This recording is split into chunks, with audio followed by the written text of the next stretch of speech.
sharing a bit of my process and how I cut shirts when I'm doing a t-shirt quilt. So one of the first things I do is I remove the sleeves, and you could either take your scissors and just cut down the side of it. I'll show you one on how to do that. You take my rotary cutter and remove the sleeve like that. Push that to the side. I remove the other side of the sleeve. This is a pretty large shirt. Like, what side of this shirt? Doesn't say. It's probably a 2X or 3X. But I don't need all this excess. Sometimes I save the sleeves and the back because I might need to have a filler type. I'll do the same thing for the neckline. Just remove the collar.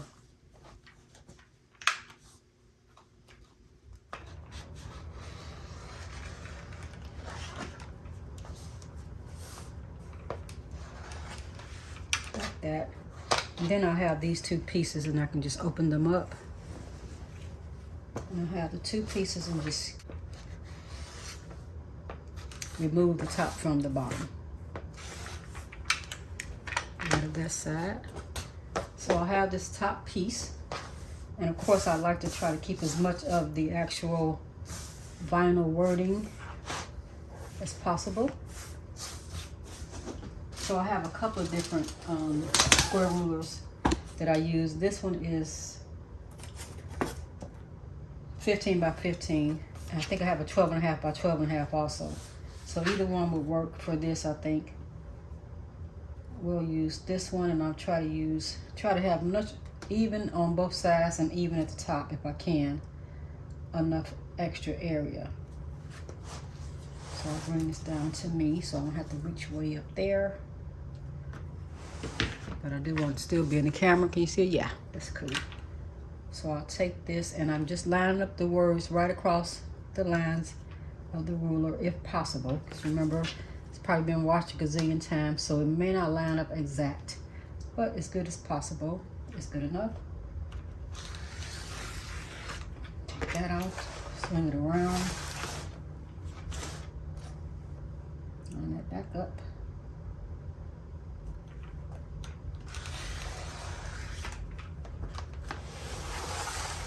This is why having a nice big table really helps a lot.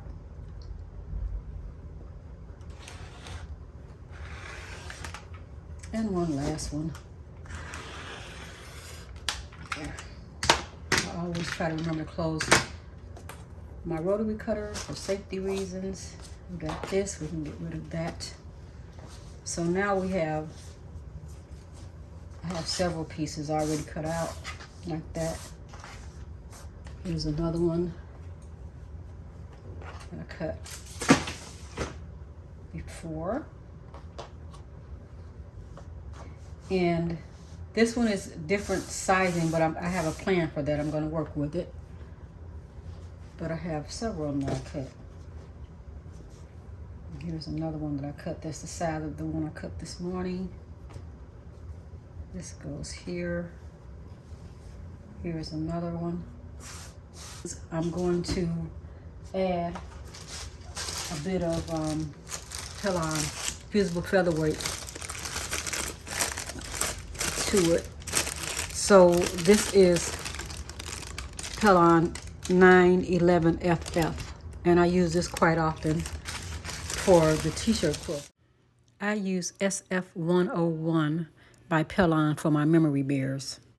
So I'm going to use this one for that. I'm going to go over to my heat press and I will add that to the back of those. This is for fabric. I have a different cutter that I use for paper. I'll be right back. I gotta get it. So I'll grab the rotary cutter that I do not use for fabric, and I'm going to cut this Pelon 911 FF. Let me get it right so I don't tell you wrong. Pelon 911 FF, Fusible Interfacing.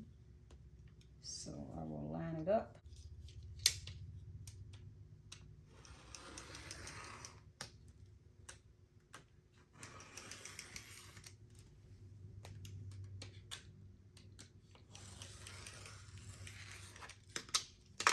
And all of it. Come back and grab those sides.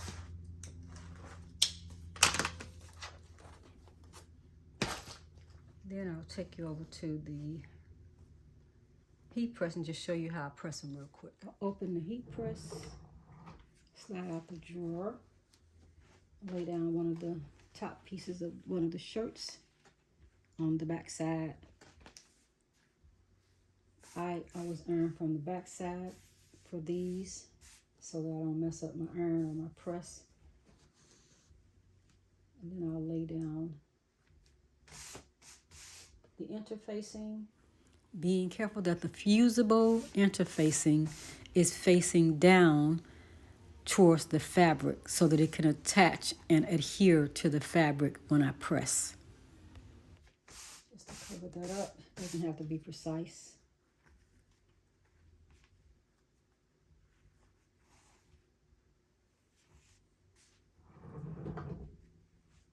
And the heat press is too high. I was pressing something else a minute ago, but so I need to hit it a little bit.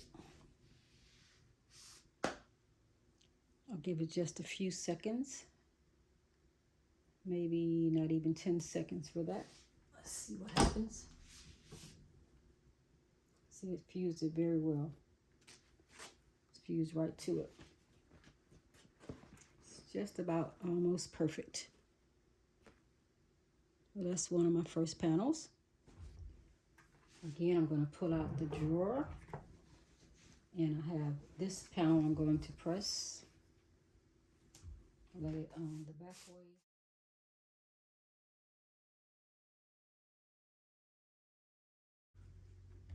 So I'll lay down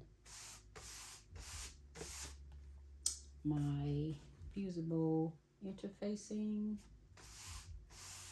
and I can see that the heat press has cooled down some now, which is great.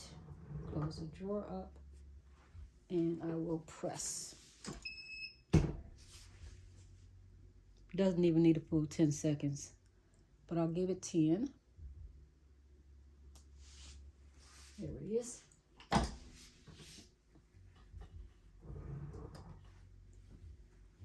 And it's pressed like brand new. That's it. I'll go now and I'll start putting my panels together. So here I have my panels kind of laid out. That's the back of one of the shirts. But I have a few together already that I'm going to stitch together. And let's turn them the right way. So I have these two that I'm going to put together. This one and this one. So I put them right sides together. Stitch them across the back. Like this.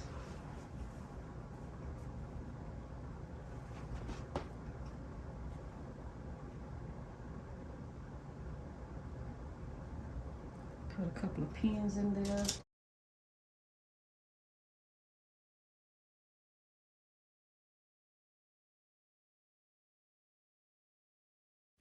In this video, I am using the Babylock Chorus sewing machine.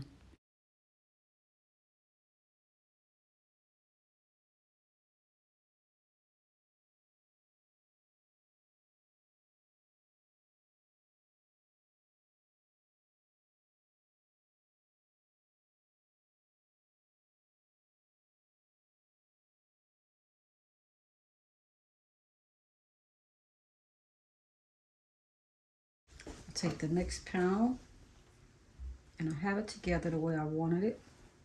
So these two will go together. They're gonna go like this. No, I am going to do what I said at first. I'm gonna put these two together because I like the two contrasting colors. And then I'll make that panel. go in another direction.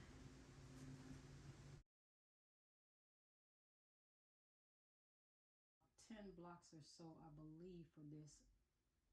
I forgot, I counted when I first received them and then I don't remember the count.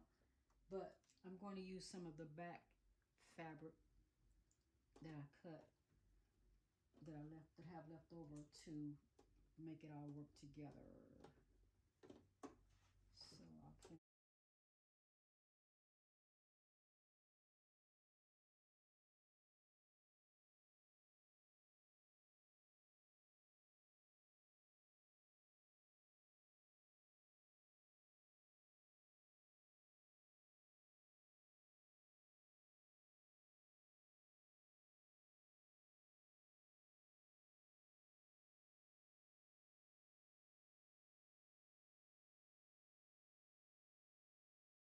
usually push my material at all. It just lasts very well. He does do the work, which is good because I have a bum finger that doesn't work well. So all the pushing and pulling wouldn't work well for me. So here I have these two pieces together, right? And then I have these two together. And now I'm going to put them both together like this. So I just stack them on top of each other. And first I want to find the middle pieces and make sure I have them together as much as possible. Open that up, open the seams, and match them up as good as I can.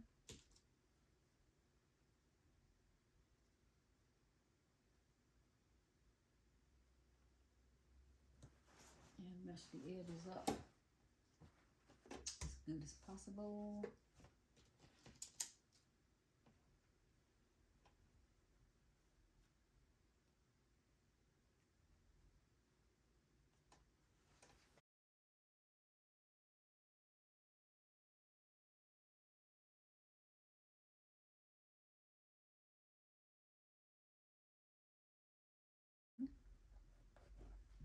So we got these two together, and now I'm going to sew those, and I'll show you how they come out.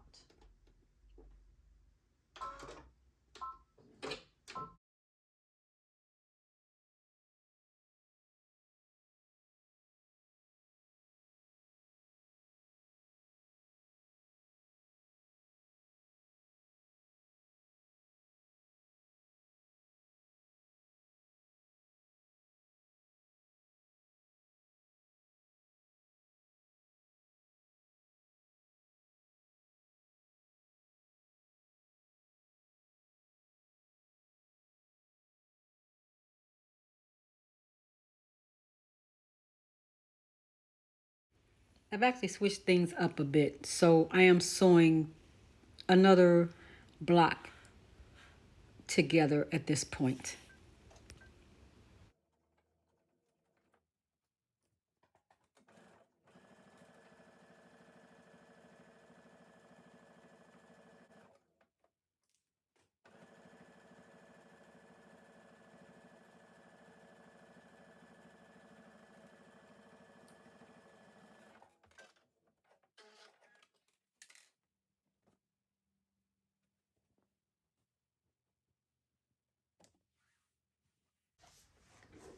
I changed my mind about how I put those first couple of blocks together. So now I'm going to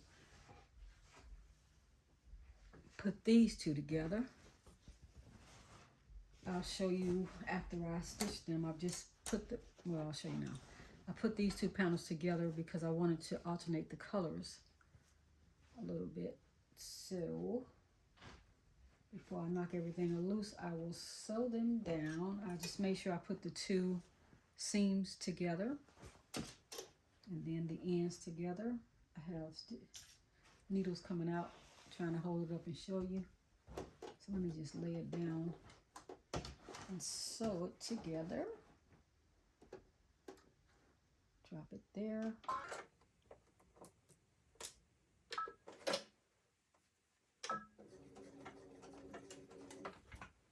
It's kind of hard to sew it up.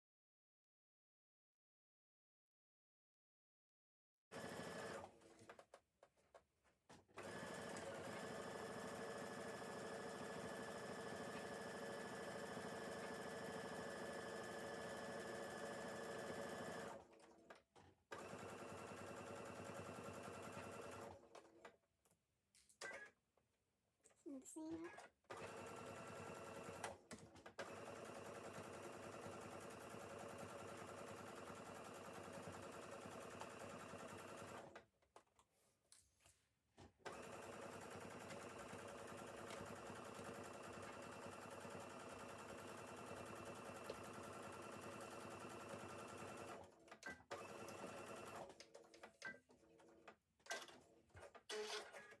So now what we have here, and I'll turn it up this way.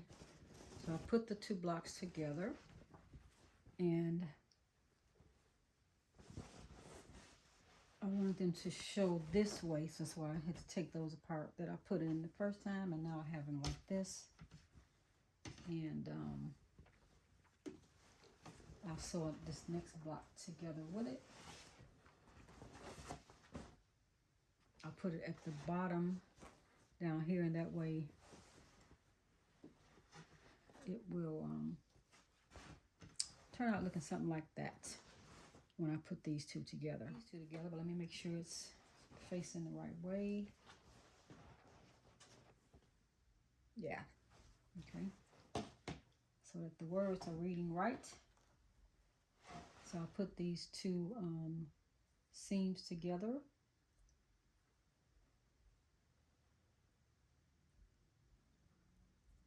Nest them together, they call that, I believe. What's a pin?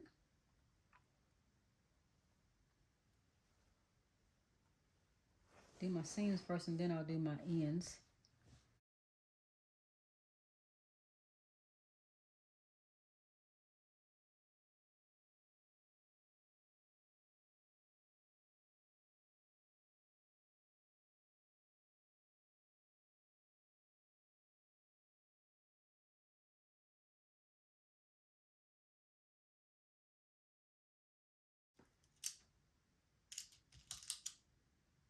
So I'm going to just sew a straight line right down here to put these together. Try to bring the machine up a little more.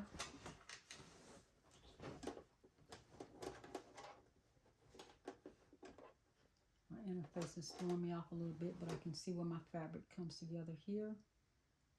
Drop that down. At this point, I'm pushing and pulling a little too much with this fabric because it's a little bulky. I am going to stop, and I'm going to switch over to use the compact digital dual feed foot for this machine. And you'll hear me flub that a little bit. I'm trying to say it right. It's pretty long. It's very easy to use. It's a walking foot, and you have to, let me take this out. See, because I'm starting to go off of my seam, and that is because it's heavier than the first part that I had here. So first I just need to take this off, and then I have a tool here to move this.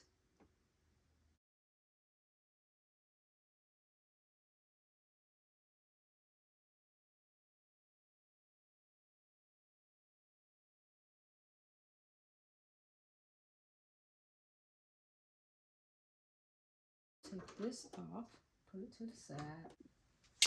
So this little plug right here is going to plug into the back of the machine, right into here, just like that.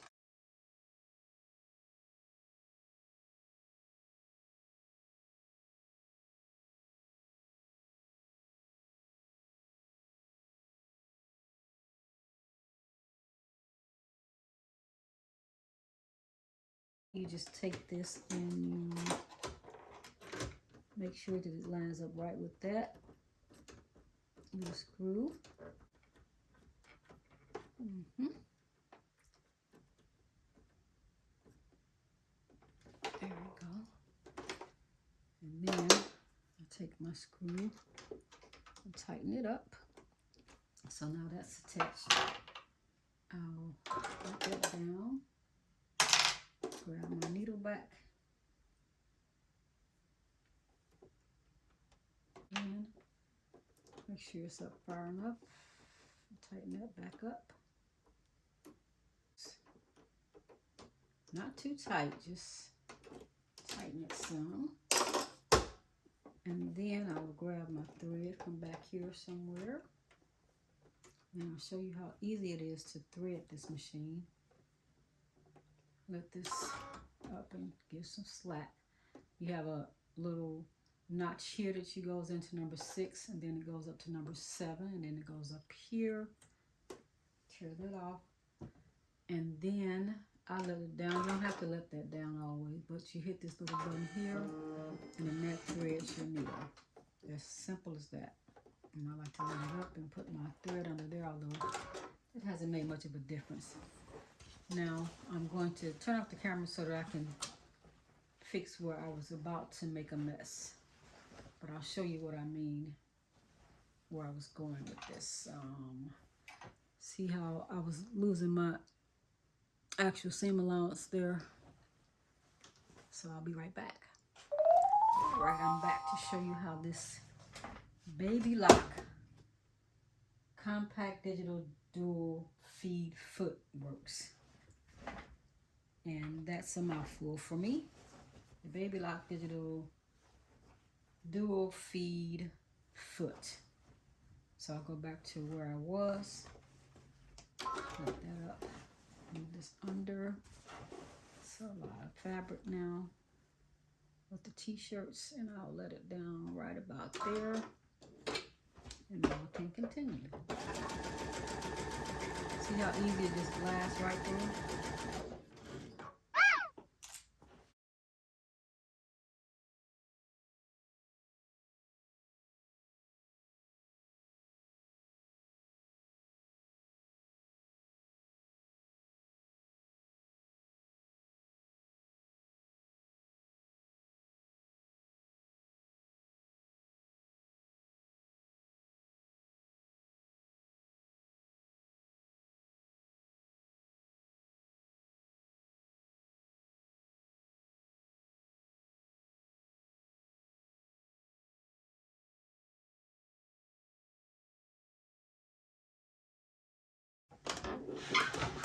Let's move her back.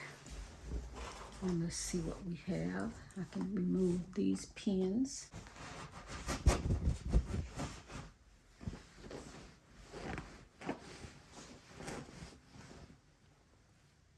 Pretty cool. Here I am sharing the outcome of the blocks that I have sewn together now. I still have a few more to go. And since this person lives in a very warm climate, they only wanted flannel backing, a lightweight flannel backing at that. So I'm going to add a flannel backing after I put the rest of the pieces together.